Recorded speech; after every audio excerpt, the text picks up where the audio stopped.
Hi, welcome to Goodnight Flagstaff. I'm Caylene Finnicum from Colorado Springs, Colorado. The Lord of the Rings is such an epic and inspiring piece of classic British literature, and I am so excited to continue along this thrilling journey with you all as we travel towards Mount Doom. Thank you for tuning in to our community story time. You can find a new chapter from one of our favorite family-friendly books at 8 p.m. each weeknight on the Literary Center's YouTube channel and on Crater Radio, a local online radio station. The previous chapter is replayed on Crater Radio each weeknight at about 7:30, just before the new chapter airs. You can also listen to all previous Goodnight Flagstaff recordings on YouTube. We are currently reading The Return of the King by J.R.R. Tolkein. If you'd like to check it out to read along with us at home, it is available at the library.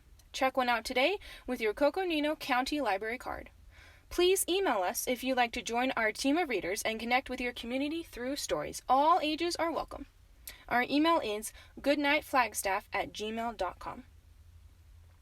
Last time we read together, the herb that was needed was found, and the healing began under Aragorn's skillful hands. Faramir first, then Aragorn turned to Éowyn. Her healing was more difficult, but still she awakened. And finally Merry, who woke hungry and asked what time it was. Eventually, Aragorn was able to eat and rest. We pick up now in Chapter 9 of Book 5, The Last Debate. The morning came after the day of battle, and it was fair with light clouds and the wind turning westward. Legolas and Gimli were early abroad, and they begged leave to go up into the city, for they were eager to see Merry and Pippin. "It is good to learn that they are still alive," said Gimli, "for they cost us great pains in our march over Rohan, and I would not have such pains all wasted." Together the elf and the dwarf entered Minas Tirith, and folk that saw them pass marveled to see such companions. For Legolas was fair-faced beyond the measure of men, and he sang an elven song in a clear voice as he walked in the morning. But Gimli stalked beside him, stroking his beard and staring about him. "There is some good stonework here," he said as he looked at the walls, "but also some that is less good, and the streets could be better contrived. When Aragorn comes into his own, I shall offer him the service of stone knights of the mountain, and we shall make this a town to be proud of." "They need more gardens," said Legolas. "The houses are dead, and there is too little here that grows and is glad. If Aragorn comes into his own, the people of the wood shall bring him birds that sing, and trees that do not die." At length they came to the Prince Imrahil, and Legolas looked at him and bowed low, for he saw that here indeed was one who had elven blood in his veins. "Hail, Lord," he said. "It is long since the people of Nimrodel left the woodlands of Lorien, and still one may see that not all sailed from Anros Haven west over water." "So it is said in the lore of my land," said the prince. "Yet never has one of the fair folk been seen there for years beyond count, and I marveled to see one here now in the midst of sorrow and war. What do you seek?" "I am one of the 9 companions who set out with Mithrandir from Imladris," said Legolas, "and this dwarf is my friend. I came with the Lord Aragorn. But now we wish to see our friends Meriadoc and Peregrine, who are in your keeping, we are told." "You will find them in the houses of healing, and I will lead you thither," said Imrahil. "It will be enough if you send one to guide us, Lord," said Legolas, "for Aragorn sends this message to you. He does not wish to enter the city again at this time. Yet there is need for the captains to hold council at once, and he prays that you and Éomer of Rohan will come down to his tents as soon as may be. Mithrandir is already there." "We will come," said Imrahil, and they parted with courteous words. "That is a fair lord and a great captain of men," said Legolas. "If Gondor has such men still in these days of fading, great must have been its glory in the days of its rising." "And doubtless the good stonework is the older and was wrought in the first building," said Gimli. "It is ever so with the things that men begin. There is a frost in spring or a blight in summer, and they fail of their promise." "Yet seldom do they fail of their seed," said Legolas, "and that will lie in the dust and rot to spring up again in times and places unlooked for. The deeds of men will outlast us, Gimli." "And yet come to naught in the end but might-have-beens, I guess," said the dwarf. "To that the elves know not the answer," said Legolas. With that the servant of the prince came and led them to the houses of healing, and there they found their friends in the garden, and their meeting was a merry one. For while they walked and talked, rejoicing for a brief space in peace and rest under the morning high up in the windy circles of the city. Then, when Merry became weary, they went and sat upon the wall with the greensward of the houses of healing behind them, and away southward before them was the Anduin glittering in the sun, as it flowed away, out of sight even of Legolas, into the wide flats and green haze of Lebanon and South Ithilien. And now Legolas fell silent while the others talked, and he looked out against the sun. And as he gazed, he saw white sea-birds speeding up the river. "Look," he cried, "gulls! They are flying far inland. A wonder they are to me and a trouble to my heart. Never in all my life had I met them, until we came to Pelagir, and there I heard them crying in the wind as we rode to the battle of the ships. Then I stood still, forgetting war in Middle-earth, for their wailing voices spoke to me of the sea. The sea! Alas, I have not yet beheld it. But deep in the hearts of all my kindred lies the sea-longing, which is perilous to stir. Alas for the gulls! No peace shall I have again under beech or under elm." "Say not so," said Gimli. "There are countless things still to see in Middle-earth, and great works to do. But if all the fair folk take to the havens, it will be a duller world for those who are doomed to stay." "Dull and dreary indeed," said Merry. "You must not go to the havens, Legolas. There will always be some folk, big or little, and even a few wise dwarves like Gimli who need you. At least I hope so, though I feel somehow that the worst of this war is still to come. How I wish it was all over, and well over." "Don't be so gloomy," cried Peregrine. "The sun is shining, and here we are together for a day or two at least. I want to hear more about you all. Come, Gimli, you and Legolas have mentioned your strange journey with Strider about a dozen times already this morning, but you haven't told me anything about it." "The sun may shine here," said Gimli, "but there are memories of that road that I do not wish to recall out of the darkness. Had I known what was before me, I think not for any friendship would I have taken the paths of the dead." "The paths of the dead," said Pippin. "I heard Aragorn say that, and I wondered what he could mean. Won't you tell us some more?" "Not willingly," said Gimli. "For upon that road I was put to shame, Gimli Gloin's son, who had deemed himself more tough than men, and hardier under earth than any elf. But neither did I prove, and I was held to the road only by the will of Aragorn." "And by the love of him also," said Legolas. "For all those who come to know him come to love him after his own fashion, even the cold maiden of the Rohirrim. It was at early morn of the day ere you came there, Merry, that we left Dunharrow, and such a fear was on all the folk that none would look on our going, save the Lady Éowyn, who lies now hurt in the house below. There was grief at that parting, and I was grieved to behold it." "Alas, I had heart only for myself," said Gimli. "Nay, I will not speak of that journey." He fell silent, but Pippin and Merry were so eager for news that at last Legolas said, "I will tell you enough for your peace, for I felt not the horror, and I feared not the shadows of men, powerless and frail as I deemed them." Swiftly then he told of the haunted road under the mountains, and the dark tryst at Erech, and the great ride thence, 90 leagues and 3, to Pelagir on Anduin. 4 days and nights, and on into the 5th we rode from the Black Stone, he said. And lo, in the darkness of Mordor my hope rose, for in that gloom the shadow host seemed to grow stronger and more terrible to look upon. Some I saw riding, some striding, yet all moved with the same great speed. Silent they were, but there was a gleam in their eyes. In the uplands of Lamadon they overtook our horses, and swept round us, and would have passed us by, if Aragorn had not forbidden. At his command they fell back. Even the shades of men are obedient to his will, I thought. They may serve his needs yet.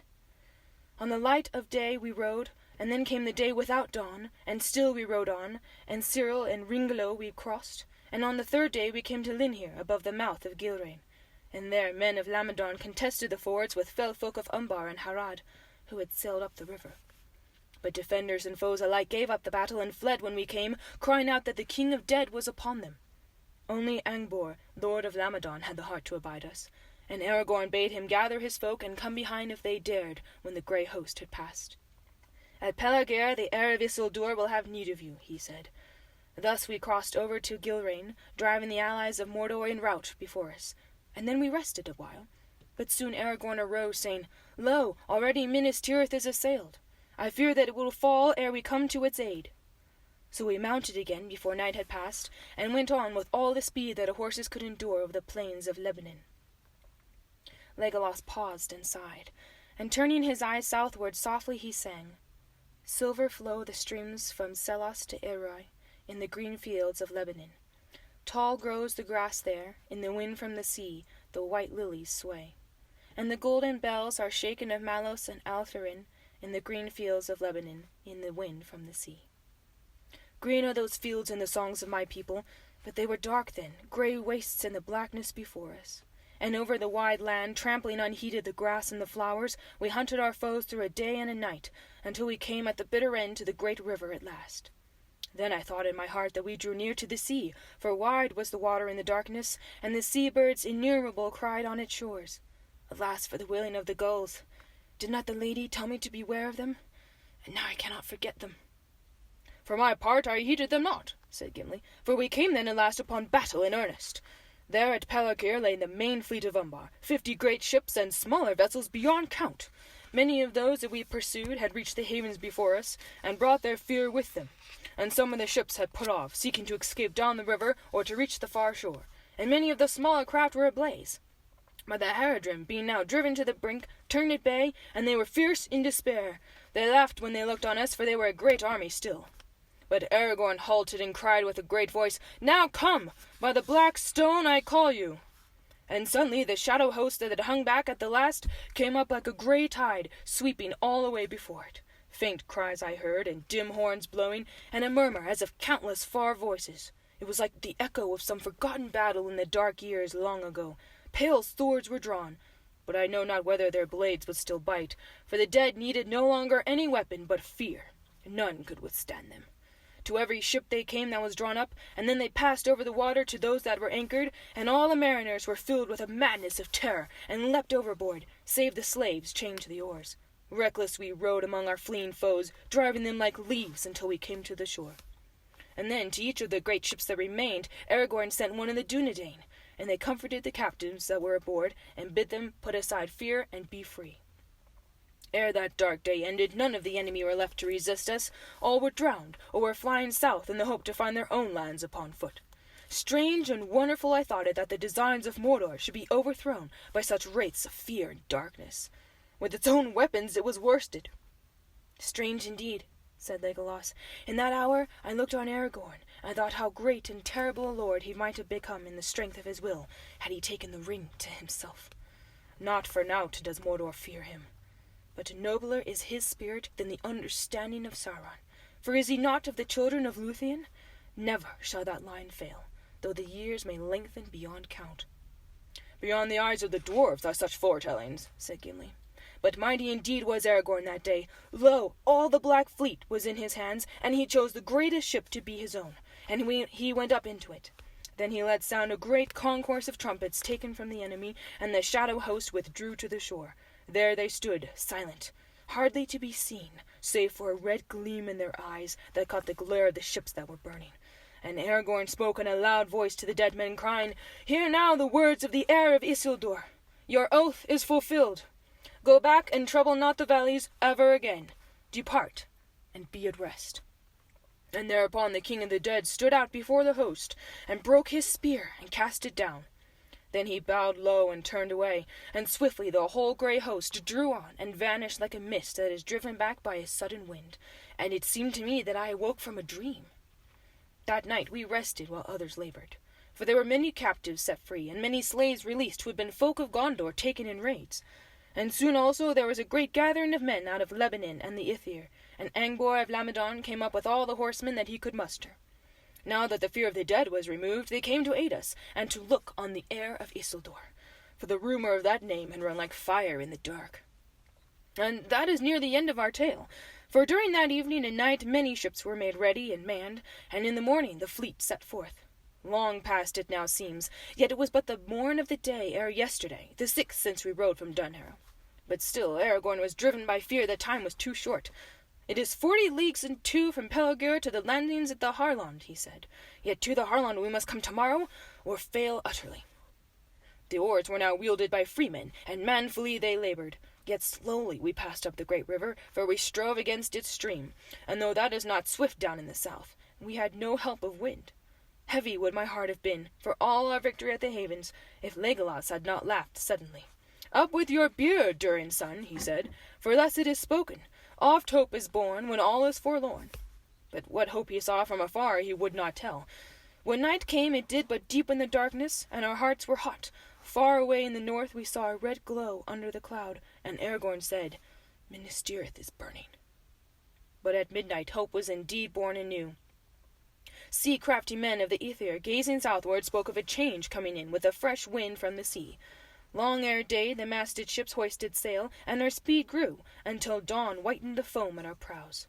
And so it was, as you know, that we came in the 3rd hour of the morning, with a fair wind and the sun unveiled, and we unfurled the great standard in battle. It was a great day, and a great hour, whatever may come after. Follow what may, great deeds are not lessened in worth, said Legolas. Great deed was the riding of the paths of the dead, and great it shall remain, though none be left in Gondor to sing of it in the days that are to come. And that may well befall, said Gimli, for the faces of Aragorn and Gandalf are grave. Much I wonder what counsels they are taking in the tents there below. For my part, like Merry, I wish that with our victory the war was now over. Yet whatever is still to do, I hope to have a part in it for the honor of the folk of the Lonely Mountain. And I for the folk of the Great Wood, said Legolas, and for the love of the Lord of the White Tree. Then the companions fell silent, but a while they sat there in the high place, each busy with his own thoughts, while the captains debated. When the Prince Imrahil had departed from Legolas and Gimli, at once he sent for Éomer, and he went down with them from the city, and they came to the tents of Aragorn that were set up on the field not far from the place where King Theoden had fallen. And there they took counsel together with Gandalf and Aragorn and the sons of Elrond. My lords, said Gandalf, listen to the words of the steward of Gondor before he died. You may triumph on the fields of the Pelennor for a day, but against the power that has now arisen there is no victory. I do not bid you despair as he did, but to ponder the truth in these words. The stones of Seen do not lie, and not even the Lord of Barad-dûr can make them do so. He can, maybe, by his will choose what things shall be seen by weaker minds, or cause them to mistake the meaning of what they see. Nonetheless, it cannot be doubted that when Denethor saw great forces arrayed against him in Mordor, and still more being gathered, he saw that which truly is. Hardly has our strength sufficed to beat off the first great assault. The next will be greater. This war, then, is without final hope, as Denethor perceived. Victory cannot be achieved by arms, whether you sit here to endure siege after siege, or march out to be overwhelmed beyond the river. You have only a choice of evils, and prudence would counsel you to strengthen such strong places as you have, and there await the onset.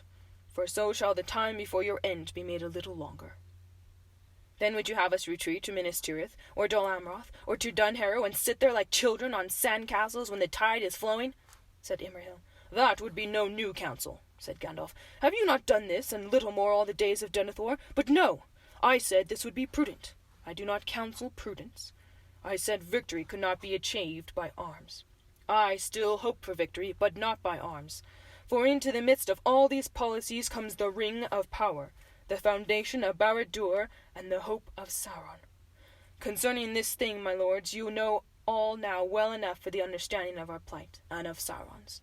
If he regains it, your valor is vain, and his victory will be swift and complete, so complete that none can foresee the end of it while this world lasts. If it is destroyed, then he will fall, and his fall will be so low that none can foresee his arising ever again. For he will lose the best part of the strength that was native to him in his beginning, and all that was made or began with that power will crumble, and he will be maimed forever, becoming a mere spirit of malice that nods itself in the shadows, but cannot again grow or take shape. And so a great evil of this world will be removed. Other evils there are that may come, for Sauron is himself but a servant or emissary. Yet it is not our part to master all the tides of the world, but to do what is in us for the succor of those years wherein we are set, uprooting the evil in the fields that we know, so that those who live after may have clean earth to till. What weather they shall have is not ours to rule.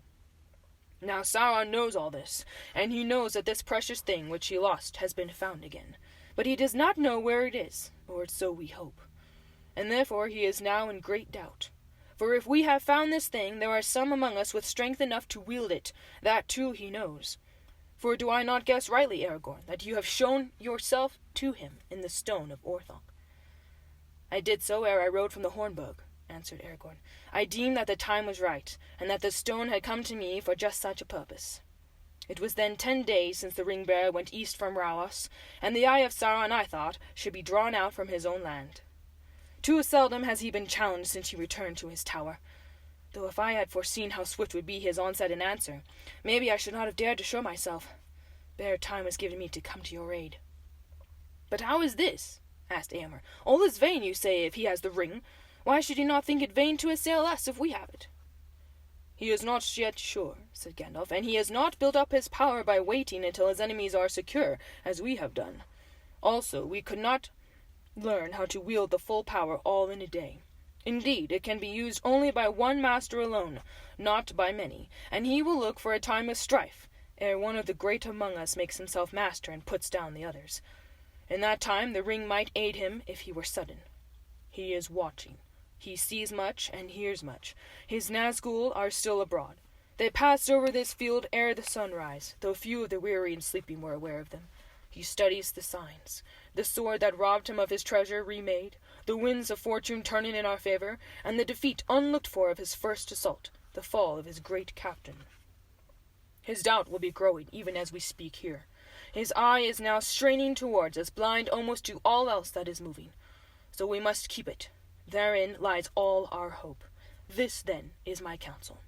We have not the ring. In wisdom or great folly it has been sent away to be destroyed, lest it destroy us. Without it we cannot by force defeat his force, but we must at all costs keep his eye from his true peril. We cannot achieve victory by arms, but by arms we can give the ring-bearer his only chance, frail though it may be. As Aragorn has begun, so we must go on. We must push Sauron to his last throw. We must call out his hidden strength, so that he shall empty his land. We must march out to meet him at once. We must make ourselves the bait, though his jaws should close on us. He will take that bait, in hope and in greed, for he will think that in such rashness he sees the pride of the new ring-lord, and he will say so. He pushes out his neck too soon and too far. Let him come on, and behold, I will have him in a trap from which he cannot escape. There I will crush him, and what he has taken in his insolence shall be mine again forever. We must walk open-eyed into that trap, with courage, but small hope for ourselves. For, my lords, it may well prove that we ourselves shall perish utterly in a black battle far from the living lands, so that even if Barad-dûr be thrown down, we shall not live to see a new age. But this, I deem, is our duty, and better so than to perish none the less, as we surely shall if we sit here, and know as we die that no new age shall be." They were silent for a while. At length Aragorn spoke. "As I have begun, so I will go on. We must come now to the very brink, where hope and despair are akin. To waver is to fall.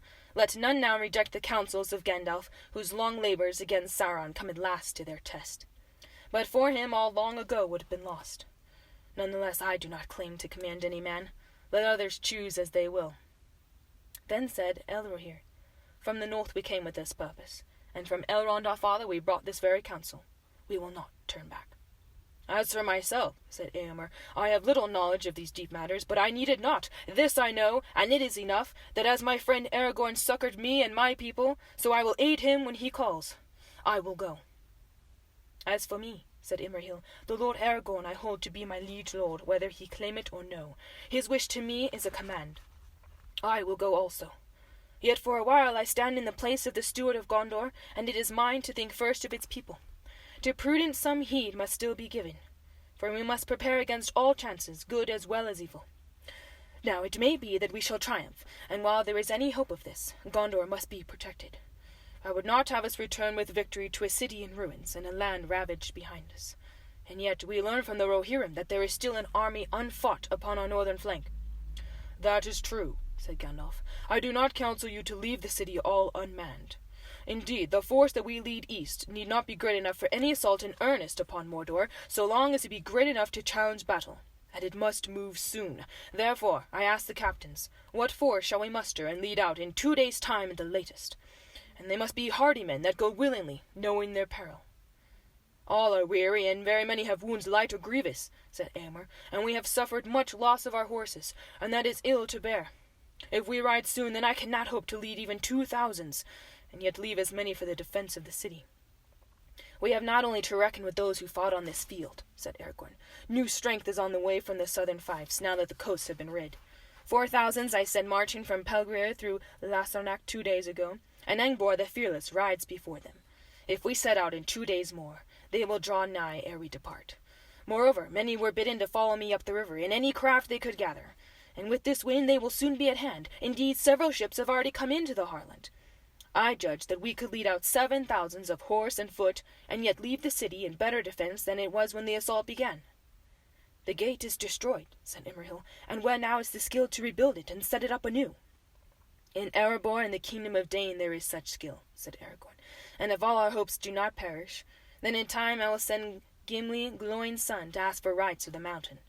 But men are better than gates, and no gate will endure against our enemy if men desert it." This, then, was the end of the debate of the lords, that they should set forth on the second morning from that day with 7,000, if these might be found, and the great part of this force should be on foot, because of the evil lands into which they would go. Aragorn should find some 2,000 of those that he had gathered to him in the south, but Imrahil should find 3,500, and Eomer 500 of the Rohirrim, who were unhorsed, but themselves war-worthy. And he himself should leave 500 of his best riders on horse, and another company of 500 horse there should be, among which would ride the sons of Elrond, with the Dunedain and the knights of Dol Amroth. All told, 6,000 foot, and 1,000 horse. But the main strength of the Rohirrim that remained horsed and able to fight, some 3,000 under the command of Elfhelm, should waylay the west road against the enemy that was in Anorion. And at once swift riders were sent out to gather what news they could northwards and eastwards from Osgiliath and the road to Minas Morgul. And when they had reckoned up all their strength, and taken thought for the journeys they should make, and the roads they should choose, Imrahil suddenly laughed aloud. "Surely," he cried, "this is the greatest jest in all the history of Gondor, that we should ride with 7,000, scarce as many as the vanguard of its army in the days of its power, to assail the mountains and the impenetrable gate of the Black Land. So might a child threaten a mail-clad knight with a bow of string and green willow. If the Dark Lord knows so much as you say, Mithrandir, would he not rather smile than fear, and with his little finger crush us like a fly that tries to sting him?" "No, he will try to trap the fly and take the sting," said Gandalf, "and there are names among us that are worth more than 1,000 mail-clad knights apiece. No, he will not smile." "Neither shall we," said Aragorn. "If this be jest, then it is too bitter for laughter. Nay, it is the last move in a great jeopardy, and for one side or the other it will be the end of the game." Then he drew Anduril and held it up glittering in the sun. "You shall not be sheathed again until the last battle is fought," he said. Thank you for tuning in. Join us next time for Chapter 10 in Book 5 of The Return of the King. Good night, Flagstaff.